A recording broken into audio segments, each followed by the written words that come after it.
Вы слушаете «Радио Спутник».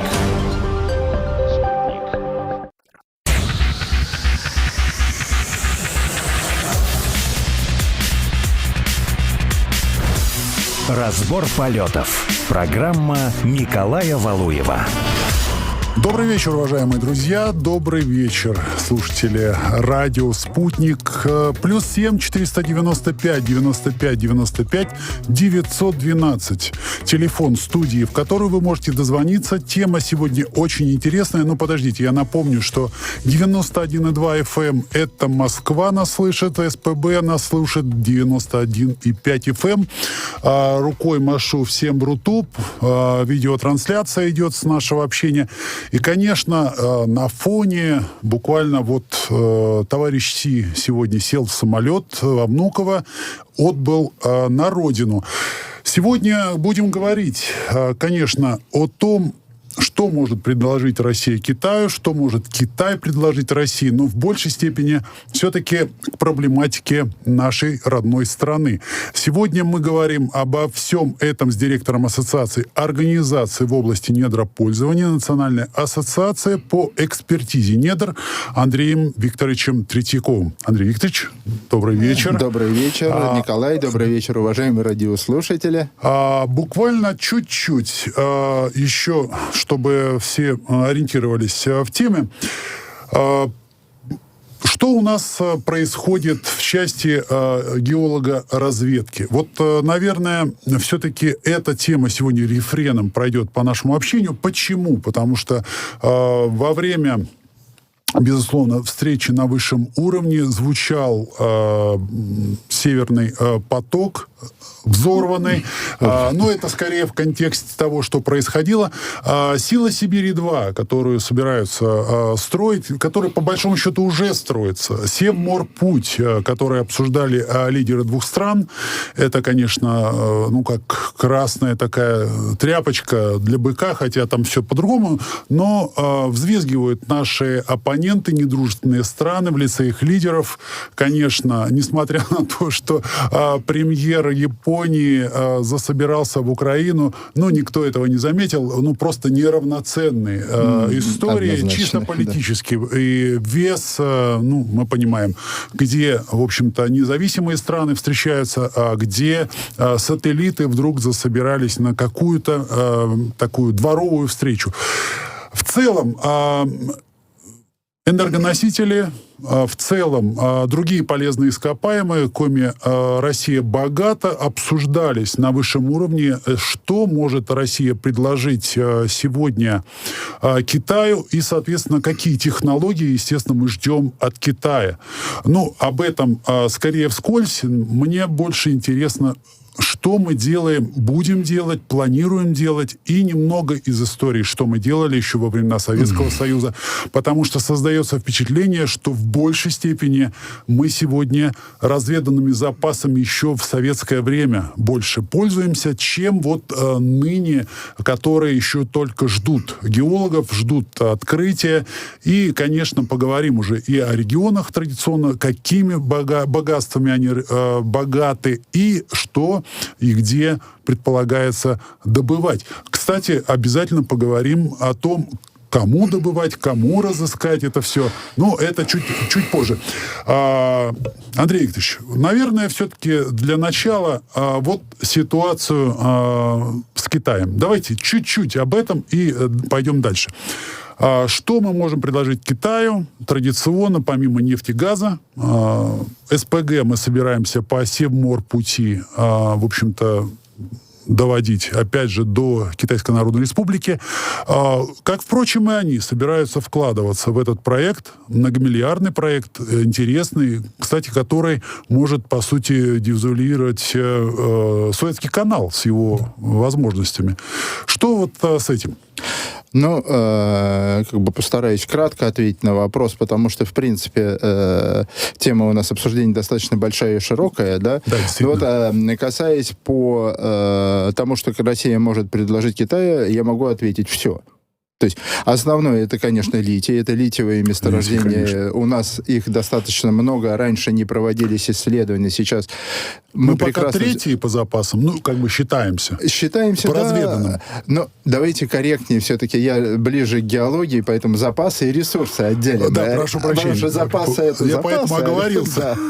Мы скорее по ресурсам, да, потому что мы раньше особо, к сожалению, не концентрировались на поиске именно данного конкретного полезного ископаемого. А сейчас прошли множество работ, оформляется достаточно много лицензий по заявительному принципу. И я вам хочу сказать, что по литию у нас великолепнейшие перспективы, несмотря и по твердому, их достаточно мало в мире действует. Там же такой концентрат бывает, и уже из него. Вот. И есть из воды, да, и из подземных промышленных у нас вод называется, да. У нас их очень тоже много, достаточно много, и несколько таких крупнейших провинций, это Иркутская, там уже добывает Иркутская нефтяная компания, лития не добывает, помимо, соответственно, и на северах, в районе, в общем-то, ближе к северо-западу, тоже у нас достаточно крупные залежи литиевые, и я считаю, что при обкатке должном и активном участии китайских товарищей, не обязательно китайских, мы собственными силами, в общем-то, это будем сделать, я буду сейчас говорить там о возможных механизмах и инструментах финансирования, которые обсуждаются сейчас и в Совете Федерации, и в исполнительной власти. В общем-то, мы можем и собственными силами это все извлечь, и что хотелось бы договориться с нашими китайскими товарищами, тут и переработать бы в конечную продукцию, подлежащую последующей поставке. Но зачем тратить лишние деньги нашим китайским, в общем-то, друзьям для перевозки сырья, когда мы можем выпускать какие-то все-таки... традиционно, это как с лесом, знаете, тоже. Зачем нам кругляк везти? Мы бы лучше, конечно, пиломатериалы уже готовы, да?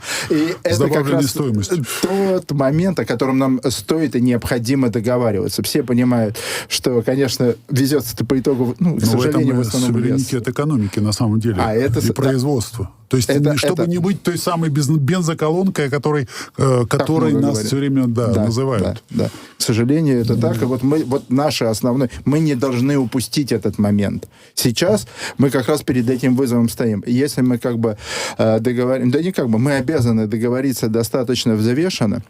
Для этого мы четко очень должны считать. Китайцы сложные переговорщики. Это известный факт. Они четко понимают, что нужно им.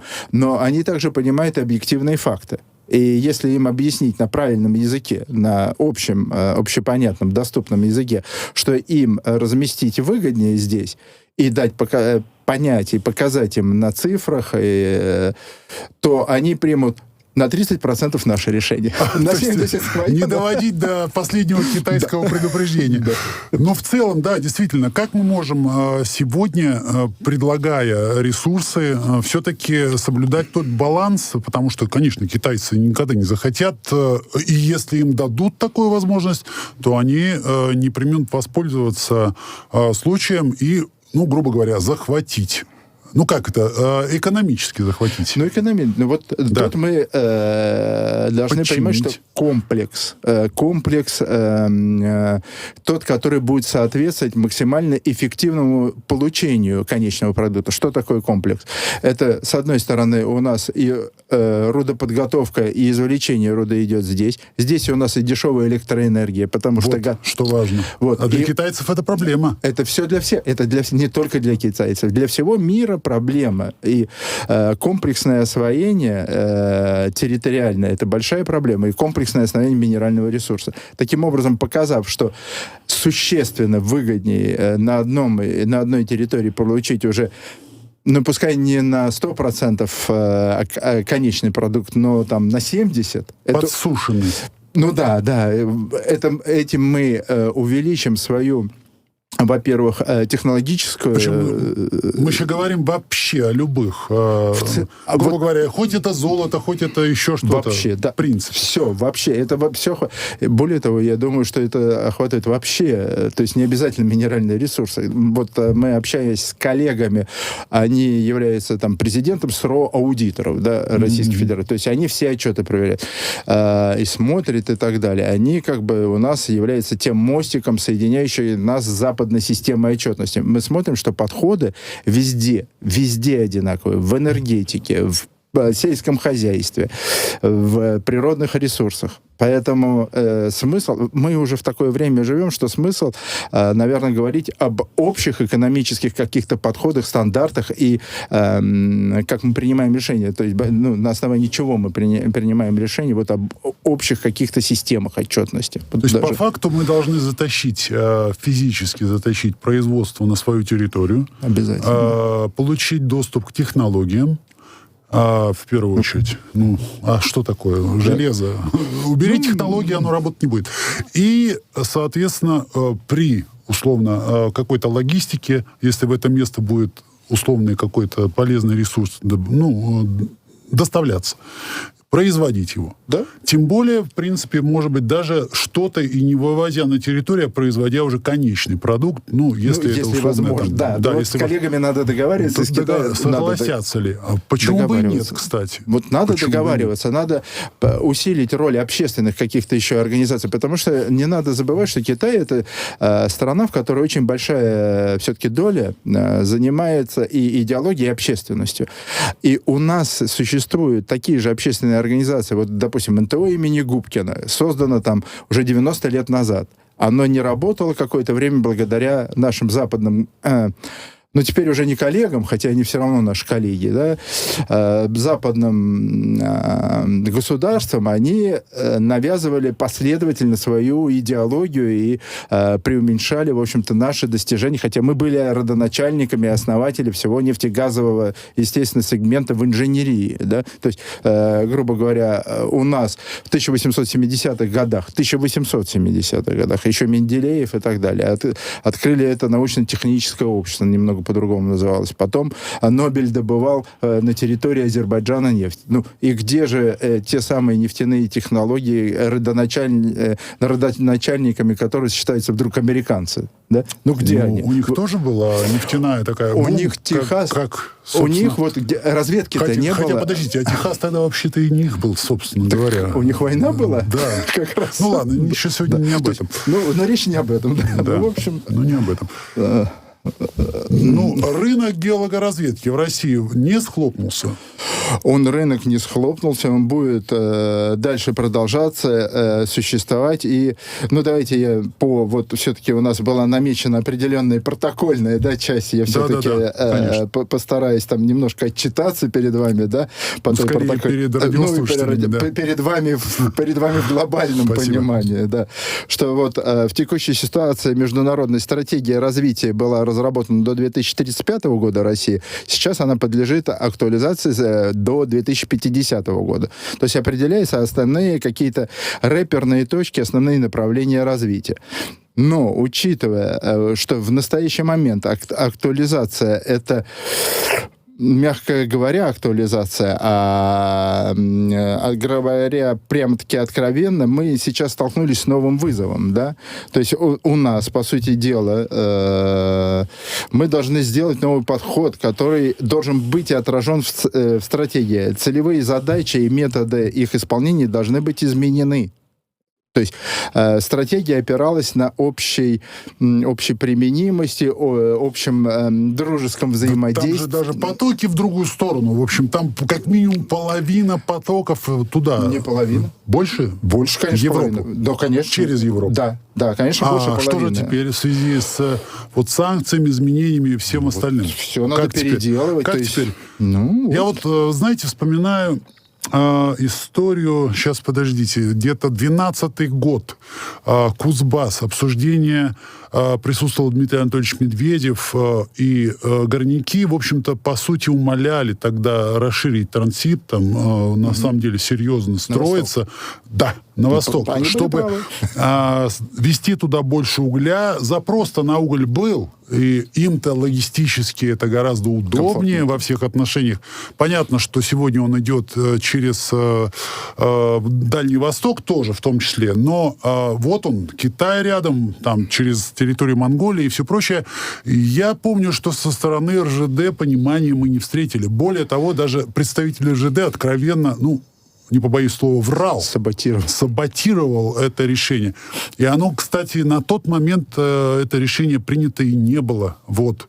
И сегодня, в общем-то, получается, мы должны, так это, архаично выражаясь, с горящими пятыми точками все это достраивать.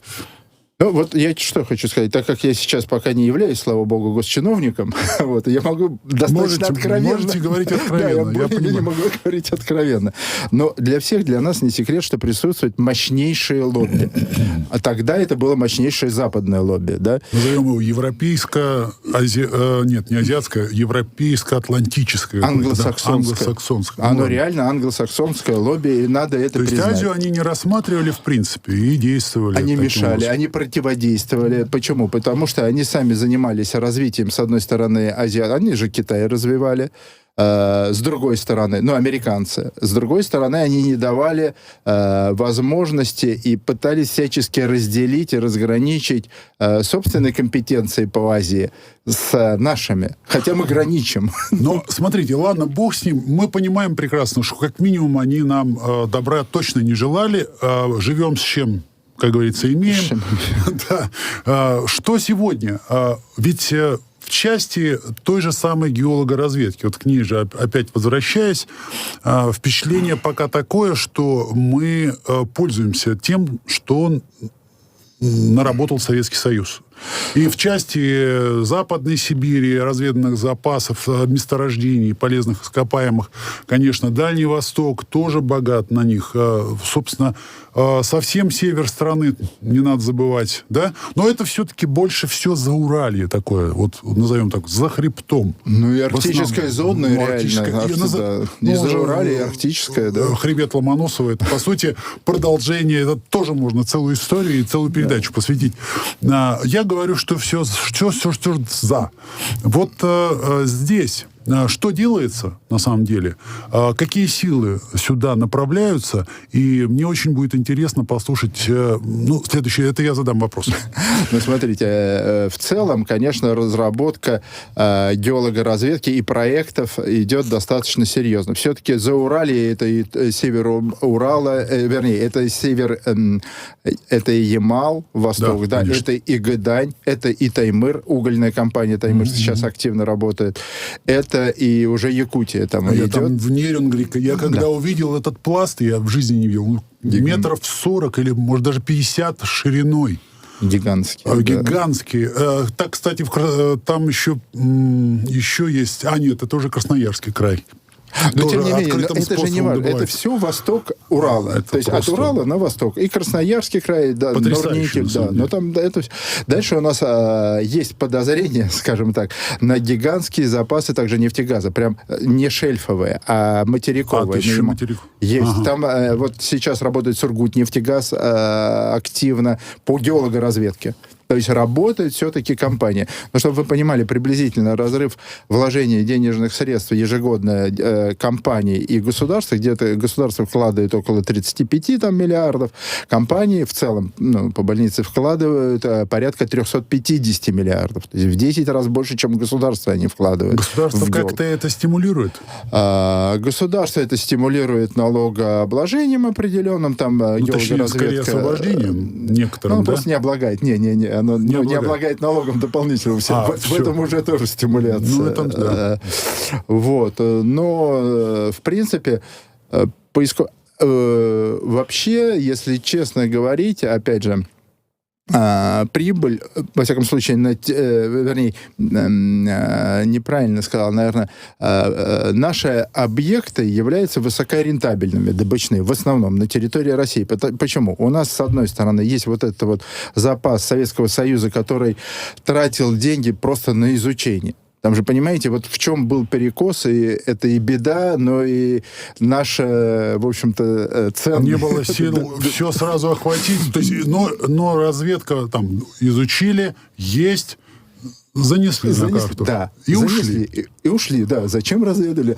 Непонятно, правда, на что разведали. Целые поколения выросли. Да. Знаете, даже школа хорошая. Фольклор есть, да, и школа. Да. Школа. Институты людей готовили. Да. Я взаимодействую, как раз наша ассоциация взаимодействует с институтом московским МГРИ, с Горным, который тоже московский. Да, московский. А питерский? Ну ладно, хорошо. Питерский особый, мы со всем уважением относимся. Я думаю, да, ну там просто главное, нет... что они остались работать взаимодействия у меня, да. Но я думаю, что впоследствии тоже будем, однозначно. Ну, просто с Губкинским очень активно прям ведем работу постоянно, там вот еженедельно провели вот собрание, ну, я тогда уже забегу, научно-технического общества нефтяников и газовиков. Это та организация, которая все-таки призвана заменить общество инженеров американское, которое у нас тут превалировало. Я хочу, чтобы вы понимали, вы сейчас, когда это говорите, возможно, нас слушают будущие студенты или уже нынешние, поэтому мы тоже каким-то образом стимулируем, говоря о том, что работа найдется, друзья.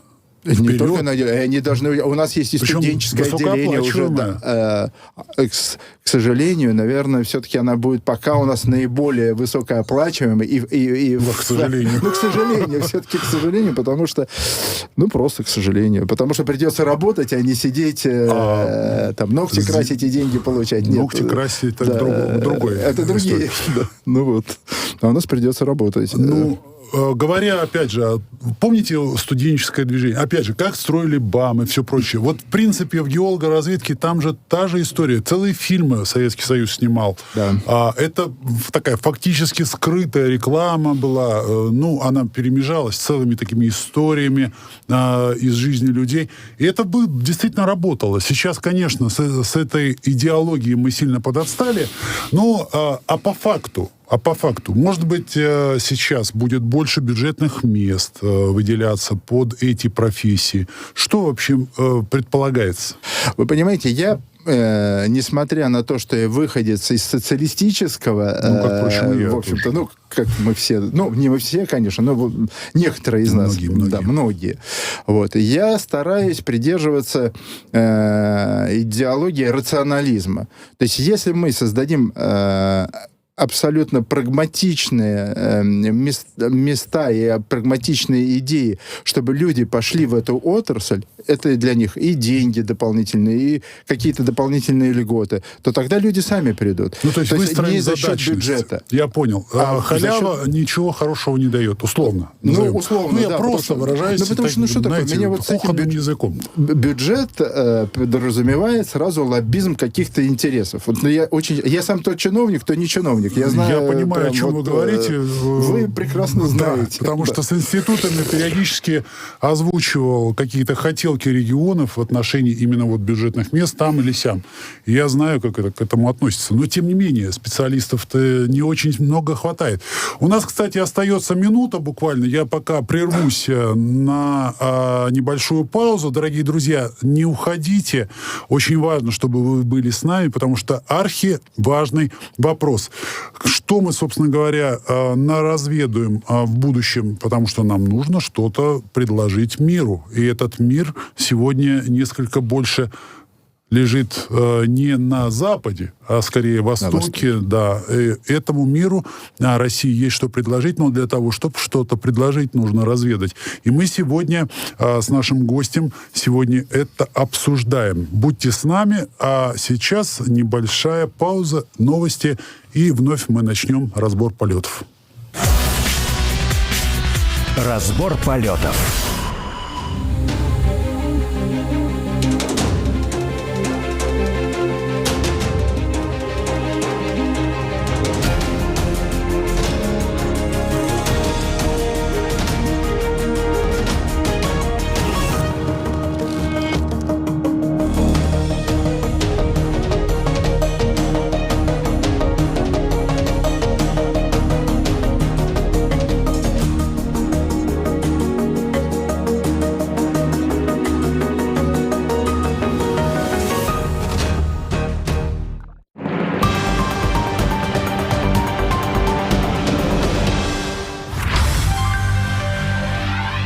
Привет, это Ирина Молотова, журналист и редактор телеканала РТ.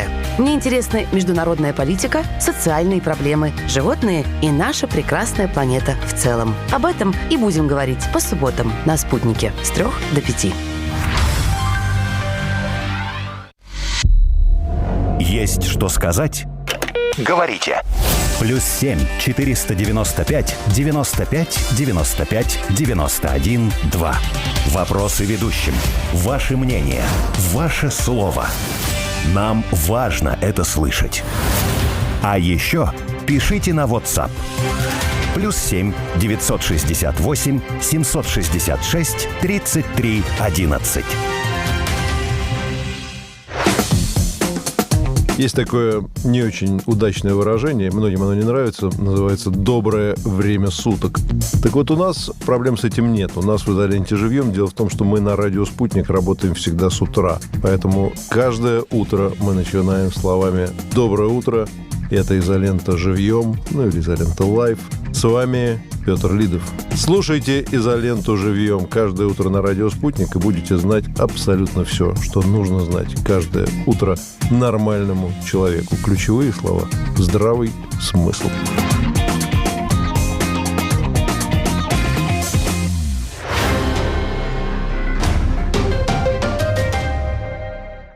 Телефон рекламной службы «Радио Спутник». +7 495 950 6065. Радио Спутник. Новости. В студии Илона Тунанина. Здравствуйте. Латвия под надуманным и лицемерным предлогом удерживает в портах до 70% российских удобрений, предназначенных беднейшим странам в рамках зерновой сделки, заявили в российском посольстве в Риге. Там напомнили, что МИД Латвии в декабре прошлого года анонсировал отправку 200 тысяч тонн удобрений в качестве помощи Африке и Латинской Америке. В начале текущего года планы сократились до передачи 30 тысяч тонн Кении. Сегодня о данных обещаниях и вовсе никто уже не вспоминает, подчеркнули в посольстве. Как отмечают дипломаты, Рига, вопреки собственным обещаниям, сознательно завела ситуацию в бюрократический тупик, выдвигая заведомо невыполнимые требования. Президент Молдавии Майя Санду подписала закон, который признает государственным языком республики румынский вместо молдавского. Об этом Санду сообщила в соцсетях, подчеркнув, что молдаване говорят на одном из официальных языков Евросоюза. Президент выразил уверенность в том, что румынский язык сможет стать катализатором консолидации общества. Глава МИД Австрии Александр Шалленберг выразил надежду на то, что Сербия присоединится к санкциям против России. Тот, кто хочет стать членом Евросоюза, не может оставаться в стороне от внешней политики, заявил он по итогам двусторонних переговоров с главой МИД Сербии. Министр иностранных дел Сербии Вица Дачич, в свою очередь, назвал решение страны не поддерживать санкции против России правильным. Он также подчеркнул необходимость снижения объемов торговли между Сербией и Россией. Советник командования ВВС Украины Юрий Игнат пригрозил гражданам уголовной ответственностью за публикацию данных о пролете ракет и дронов, а также данных о местах, не прикрытых украинскими радарами. Он добавил, что материалы о фактах таких публикаций уже передали в соответствующие органы.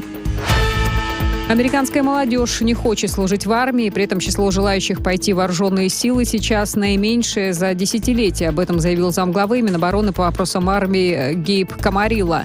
Только 9% говорят о склонности к службе, что является самым низким показателем, цитирует его РИА Новости. По оценкам Камарилла, 75% молодых людей в Соединенных Штатах практически ничего не знают об армии. Совет Международной Федерации Хоккея продлил отстранение сборных России и Беларуси от участия в международных соревнованиях сезона 23-24 года под эгидой организации.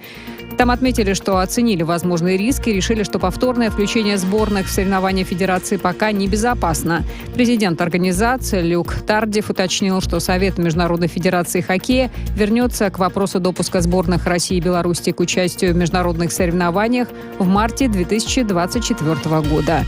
Это все новости к данной минуте. Мы следим за развитием событий.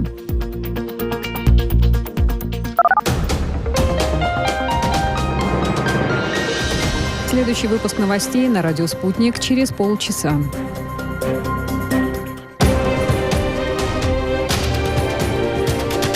Радио «Спутник». Разберемся. Москва 91,2, Санкт-Петербург 91,5 FM.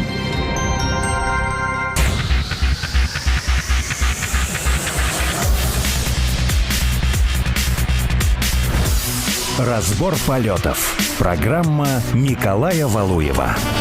Вновь добрый вечер, уважаемые друзья. Напоминаю, телефон студии +7 495 95 912. Дозванивайтесь, пожалуйста. Смотрите передачу в Рутуб онлайн. О чем мы тут общаемся? Говорим мы сегодня о геологоразведке, вообще о полезных ископаемых. И гость нашей студии, директор Ассоциации организаций в области недропользования. Национальная ассоциация по экспертизе недр.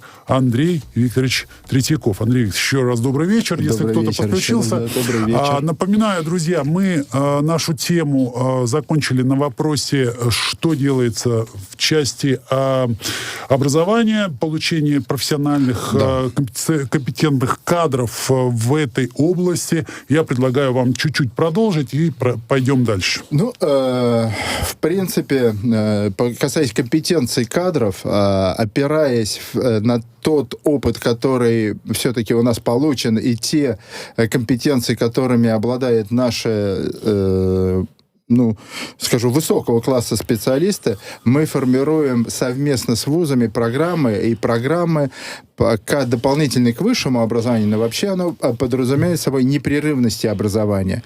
А именно, что человек, попадая в отраслевой университет, вуз, не обязательно университет, вуз, он уже получает возможность, с одной стороны, и обучаться, и сразу быть на производстве, выбирая специализацию, повышать компетенцию. Вот этим мы, всем наши ассоциации, совместно, конечно, с МГРИ, совместно, это Московский геолого-разведочный, совместно с Губкинским, сейчас там будет создаваться институт, оно не институт, там в нем есть уже повышение квалификации, это как бы отделение системы управления углеводородом. То есть, в принципе, задатки уже есть. А предубеждения студентов есть в этом отношении? Допустим, большее количество студентов хочет именно по нефти, газу, а на золото не особо.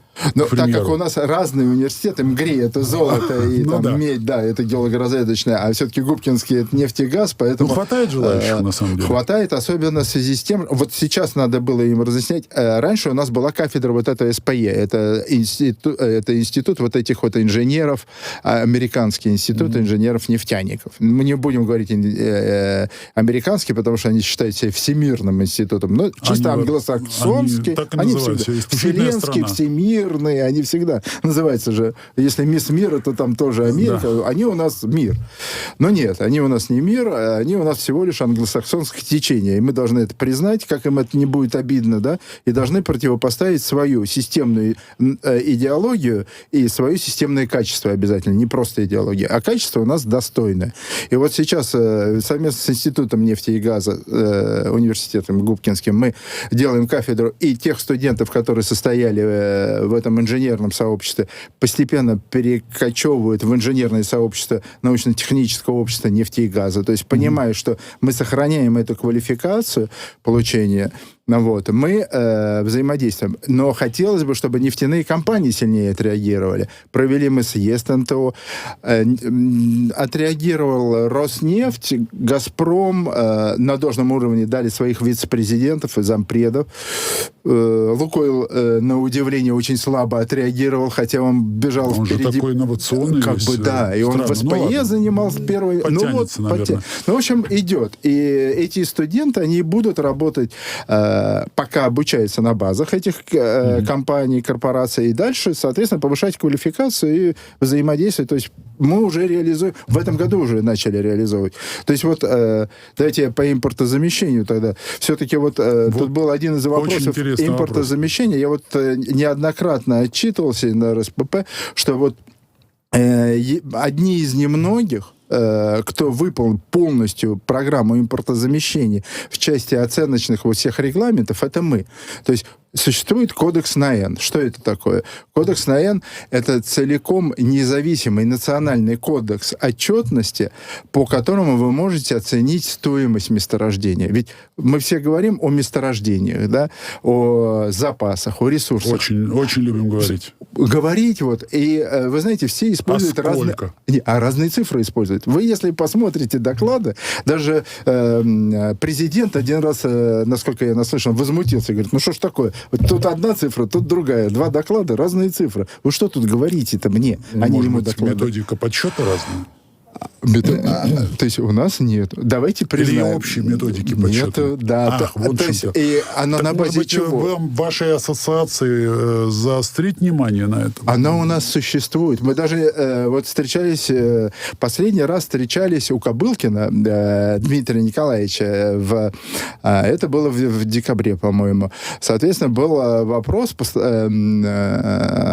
геологическому аудиту. То есть на аудит надо делать на оценку. И выступали господа, которые продвигали какую-то идеологию суверенного аудита. Соответственно, мы выступили просто, наша группа, а это все компании, которые работали раньше для банков, и сейчас они работают. И, в общем-то, заметили, что у нас уже все есть. Зачем создавать, когда у нас существует полностью национальная система аудита и система оценки месторождений, по которым мы должны определяться. То есть, как мы с китайцами, грубо говоря, будем договариваться. Не зная стоимости, ты не можешь договориться. О чем ты будешь договариваться? И вот тут опять возникает вопрос. Новые месторождения. Имеются. Мы понимаем, безусловно, есть они там, где еще, извините, Макар телят не водил. Что с этим? Надо оценить сначала. Вот опять возникает вопрос. Может быть, космос как-то, спутники, там и все, новые методики определения наличия. Они у нас уже месторождения есть. А стоит, ведь что иногда ресурс от запаса отличает? Стоимость его извлечения. То есть, если у вас что-то есть, вы определили, что это есть, это не месторождение. Почему? Вы должны достать. И достать экономически эффективно. То есть, условный саудовский там принц, король, фактически воткнув палку в песок, в пустыню. У него пошла нефть. У него пошла нефть. У нас совсем не так. Да, у него, понятно, это запас. А у нас воткнул... Холоднее, и застыло. И застыло. Вопрос. Если подогреть пойдет... Вроде идет, да, как, допустим, особо вязкие нефти, там есть методика, технология добычи с использованием разогрева. Насколько... Я слышал про нее, кстати. Это действительно поднимает... нефтеотдачу, да? Да, нефтеотдачу. Но она же более жидкая становится, да, это нефтеотдача. Есть такая, но это она используется. Это методика. Это все. И все методики должны быть отражены в стоимостной оценке, понимаете? И когда у вас стоимостная оценка, вы видите, что это выгодно до такой-то цены, с этой цены вам это становится невыгодно. А я вот прошу прощения, как мы можем конкурировать в этом случае? Понятно, что у нас разные марки той же самой нефти, там, это понятно, с Саудовской Аравией, там, Катаром и все прочее. Вот в этой самой стоимости мы же все-таки, а за счет чего? Это более немножко еще глубокий пласт вы поднимаете. В 2 словах, углеводородный рынок, он не эластичный. Что это значит? Это то, что вы знаете количество потребления и количество добычи всегда. На момент года. То есть вы знаете, сколько у вас уйдет и сколько вы добудете. Таким образом, вы резко добычу изменить у себя не сможете.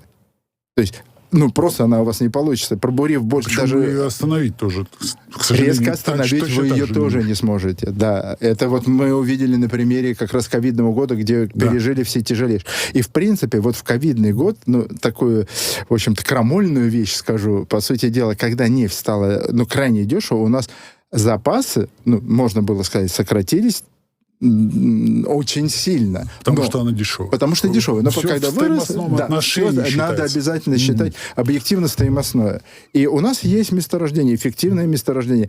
Но надо сначала правильно считать. Мы вот эту идеологию обсуждаем с министром, в Совете Федерации. Совет Федерации очень занял активную позицию по этому вопросу, потому что вопрос как раз юниорных проектов рассматривается. Но вот как раз отвечая на новые месторождения, вот я вам вам рассказываю. Юниорный объект, но это, скажем так, объект низкой геологической изученности. Ну, или почти неизученный, да, то есть на самом деле. То есть это новый объект, на который заходят недропользователи, которые осуществляют поисковые, разведочные работы и впоследствии определяют технологию их добычи и методику отработки данного месторождения. То есть сейчас это очень активно обсуждается. В Совете Федерации принято решение. Очередное заседание должно быть у нас 28-го.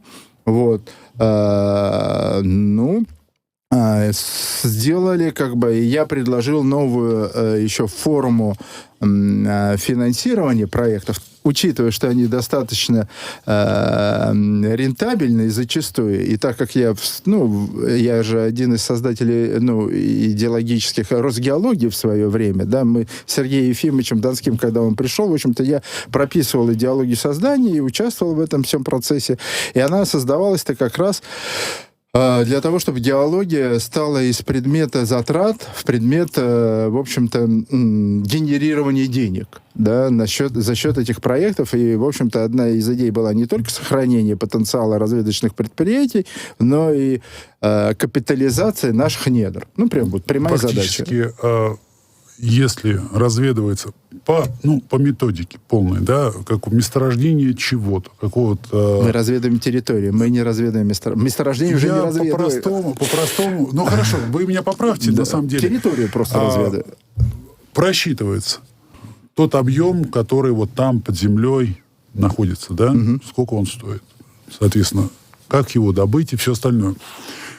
Это уже фактически ресурс, который можно там условно... Запас уже. Вы уже к запасу закладывать в банки, все представлять и все остальное. Вот. Почти правильно. Почему? А кто у вас оценит это? Вопрос. Я и хотел от вас услышать. Это таким образом, кто оценит? То есть у вас должна быть независимая экспертная оценка с определенной ответственностью, что самое главное. И тут вот начинается.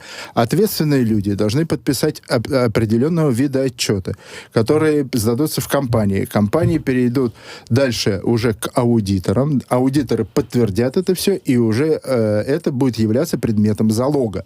То есть несколько этапов. Если мы разорвали... Раньше эту роль, к сожалению, у нас на территории России выполняли в основном те самые англосаксонские товарищи. Ну, хорошо. Давайте перейдем к тому, что сейчас это, допустим, наши товарищи... Сейчас уже наши. Взяли там в аренду, да, вот кусок какой-то, условно, территории и разведали. И на каких-то договорных обязательствах с государством начинают... добычу, к примеру. По закону о недрах у них будет выписано лицензионное... Они арендуют, это не их. Да, это они арендаторы. Да, пускай никто не переживает по этому поводу. Но, тем не менее, вот сейчас в условиях экономических санкций, близости Китая к тем, значит, месторождениям, о которых мы с вами говорили и в первой части программы, и сейчас говорим, вот эта привлекательность инвестиционная, она повысилась, на самом деле. И насколько она сегодня тот же самый Китай, я все время говорю Китай, потому что все-таки это самая крупнейшая экономика мира, готов сегодня совместно, в том числе, строить инфраструктуру доставки. Для того, чтобы ответить на ваш вопрос, надо понять систему координат по оценке. Понимаете? Именно как... То есть, вот это все-таки то, что мы должны сделать сначала сами. И мы сделали это. Так у нас это целиком полностью существует. Она называется по твердым кодекс НАЭН. Он хоть не, так как я директор одноименной организации, это не моя заслуга, он сделан в 2012-2011 годах, он принят благодаря Трутнев Юрий Петрович, дал поручение предыдущему руководителю ГКЗ Подтуркину Юрию Александровичу, и они это сделали на международном... Высококлассном. Мужики молодцы, реально. Вот. Но потом что-то пошло не так, как у нас обычно в государстве, и ситуация не разрушилась, но осталась замороженной, по сути дела, до... страны. Да. По сути, сегодня это происходит. Но мы сейчас можем это сделать, мы в состоянии это делать. Определенные регламенты просто должны быть утверждены некоторыми исполнительными органами власти. Они не хотят это делать по причине... Не то, что они сильно не хотят, но... как бы они находятся в диалоге, скажем так. Они находятся в диалоге для определения Вы их аккуратно максимально пожалели. Ну, хорошо, я понял. эффективного метода, чтобы и Вам они еще с ними остались. работать, я понял. Но все-таки, вот не могу не спросить. Большое уже количество, в общем-то, выработанных месторождений того или сего ресурса, да, в вот этой вскрыше породе, которая достаточно Техногенка. Это огромное техногенка. количество, учитывая, что технология добычи была, ну, мягко говоря, несовременная, не такая... Ну, мягко говоря. Мягко говоря. То есть сам по себе ресурс в этой породе есть, и, в общем, представлен там больших таких тоже. Это запас считается? Там уже, по что сути это? дела, понимаете, но странно говорить о техногенке, но так как там уже извлечено, то, по сути дела, это как бы запас. Но для того, чтобы это сделать запасом, его уже надо подсчитать. А по сути дела, техногенку тогда надо заново поисковать. Ну, там у них казуистика. Здесь, что у нас здесь? Вот вообще это популярное направление? Среднепопулярное, потому что... недропользователи с помощью новых технологий перерабатывать. Опять крамольные вещи некоторые скажу. Некоторые такие техногенные месторождения перерабатываются без черные широкой копатели озвучки. и все остальное. Да, конечно, я понимаю. В свое время я в Челябинской области, и там как раз были большие техногенные месторождения определенно, даже для цветным, не золото, но, в общем-то, вплоть до физических Стоят столкновений. маленькие свечные заводики на берегах этих вот Это луж. давно было. Нет, они сейчас наверняка есть. Вот. То есть по техногенке там, в общем-то, тема есть. Надо сделать кодекс такой же минеральный по техногенному сырью. В принципе, можно отрабатывать. Я бы не сказал, что необходимо прям все сосредоточить на этом. Почему? Мы, как вы правильно отмечали, месторождения в основном у нас направлялись на западное направление. Сейчас мы рассматриваем восточное. Там техногенки меньше. Почему? Потому что путей сообщения было меньше. Не давали же МПЭ. По объективным причинам. Да. Но благодаря тому, что такая ситуация, у нас там больше новых месторождений. А что выгоднее? Считать надо. Считать надо. Ну, конечно, везде но это надо... уже достали. Вот тебе. Это да, это удобно. плюс. Да, но тут у вас вы столкнетесь с чем? У вас конечный конкретный продукт. То есть вы выработаете его, вот эту технологию, и все, она закончится. А все-таки, когда месторождение, у вас прирост запасов точно будет больше. За исключением Норникеля. У Норникеля там особое положение. Сложно говорить, но там у него и техногенки тоже очень много. Там просто... Сегодня даже это не обсуждаем, на самом деле. Тогда, наверное, очень интересно услышать, а вообще какие регионы сегодня и чем традиционно сильны? Вот что предполагается там, условно, в Якутии в большей степени добывать, там, или это Иркутская область, Бурятия, там... все приблизительно понятно. Якутия сейчас активно будет развиваться в связи с северным морским... Красноярск уже и так, он уже переразвит, он у нас и цветные металлы, и благородные, там все, и нефть, и газ. То есть Красноярск, конечно, богатейший, просто богатейший край у нас, там очень... И он осваивается, и там много еще месторождений предстоит открыть, но инфраструктура в Красноярске уже более-менее развита. Это не северо-восток и центральная Якутия. Но не забывать про вечную мерзлоту. Строить дороги не так просто на ней. Там надо, может быть, применять уже другие системы. Мы сейчас не об этом. Я не про дорожное строительство. Это просто понятно, что дороги в любом случае строить придется. То ли это железка, то ли это, соответственно, автомобильные пути. Вот, опять же, возвращаясь к регионам. Сегодня какие регионы чем могут порадовать? Уже разведанным и предполагаемым, что там еще есть... И очень много. Иркутск, нефть и газ, и золото, и некоторые твердые редкоземельные. Да, там достаточно много. Якутия, Там все тоже. Просто, по сути дела, начиная от Тамтора, это крупнейшая... У всех Якутия это алмазы. Якутия, алмазы тоже. Но на самом деле, там много всего. Минимально это то, что на самом деле там есть. Нефть, газ, нефть, уголь. Редкозем. Крупнейшее мировое месторождение редкозема — это Якутия, Тамтор. Оно не осваивается как раз из-за того, что технология... Но, может быть, его столько и не надо. Редкозем. Это же вопрос, ведь мы же в самом начале обсуждали, что экономически целесообразно. Вот, в принципе, редкозем, и на то и редкозем, что его мало. А вам его сколько надо? То есть, понимаете, если у вас крупнейший... рынка. Тут, рынок держит 90% Китай. По редкозему. Значит, тогда надо с ними как-то встречаться. Помните, там история с Тайванем-то какая? Перекроем вам... И никакие микросхемы вы не произведете. И все. Да. Вот инструмент воздействия такой дипломатический. Дипломатически-экономический, да, то есть перекроем. Да. И, в принципе, если мы заведем частичную переработку редкозема, это очень сложно, это надо договариваться, но сюда, ближе к Якутии, учитывая, что там достаточно большие месторождения нефти и газа, то есть мы энергетику... Редкозем очень энергетически затратно.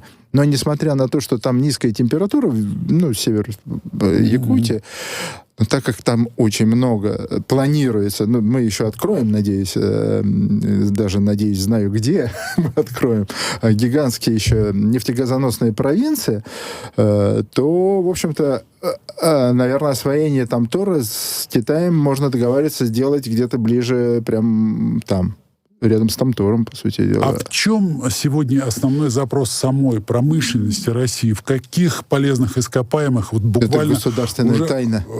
Да, ладно, не будем. Но все-таки запрос есть, да? Есть. Я к тому спрошу, успеем? Успеем. Да есть все. Слава богу. В принципе, я и не сомневался. Да. Есть ли вообще что-то, чего в России нет?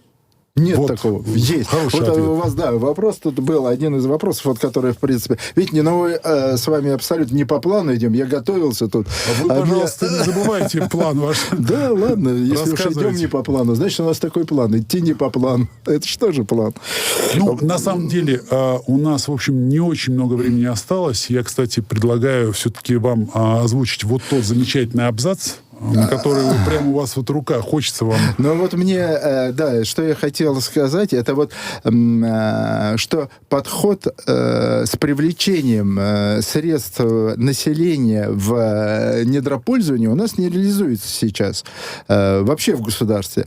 В принципе, разговор о том, что население должно участвовать в какой-то форме в добыче собственных недр, идет прям совсем давно, да? Вы о чем-то венчурном говорите? Что это? Оно не совсем венчурное. Сейчас они разработали, наши уважаемые ЦБ с Минфином, создание цифровых платформ, так называемые цифровые платформы они сделали.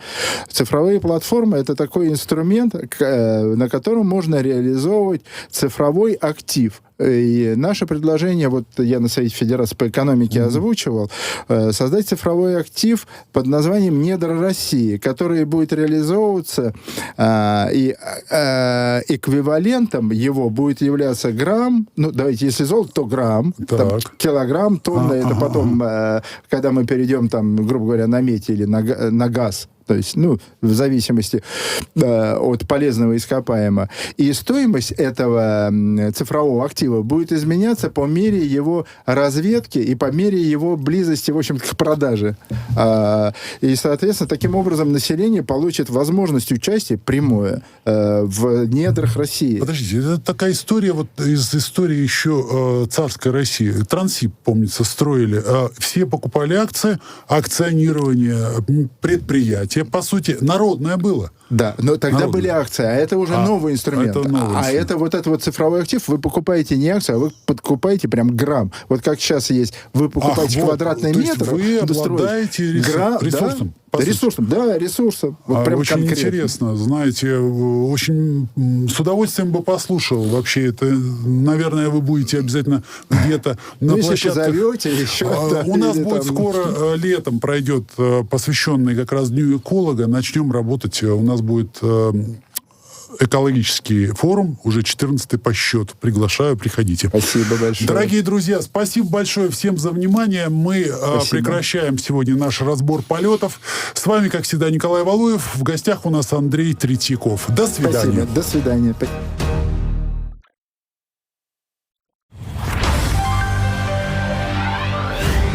Здравствуйте, уважаемые